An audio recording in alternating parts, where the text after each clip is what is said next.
Sa Cagayan de Oro City, tricycle driver patay human kini gipusil sa iyang kainom ni atong bisperas sa Pasko. Ang detalye sa report ni James Paulo Yap.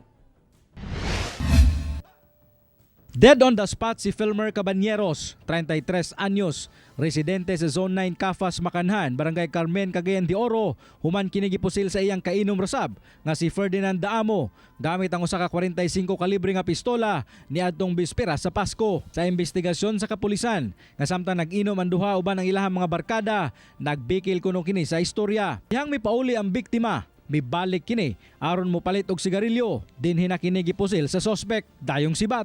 Mao lagi to nakasinggit man ang silingan diha ngarang katulong balay. Atin man si Elmer gipatay. Kinsa boy magtuo sir nga gipatay nga naa pa gito ani karon. Gipahigayon ang hot pursuit operation sa Police Station 4 Carmen og dali rasab niining nadakpan ng suspect. Kini nga inom no, lahi ni sila nga grupo no. Nagkita lang sila dito sa area so matud pa sa suspect nga ang biktima kulit kuno kaayo mo tong iyatong napusil. Daan na pod sila nga nagkuan na sila ibikil daan. Sakit kay sir ay. Murag dili ko kadawat nga. Pero ako lang bitang gikuan kay basin noon po ko no naingon akong anak magabalaka nga basin po ko no maapil ko ba maapil ko kanang kabigbol ba kung ato gyud bitang idibdib.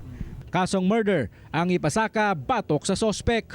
Kauban si Makoy Sempron sa kamera. Ako si James Paulo Yap para sa One Mindanao.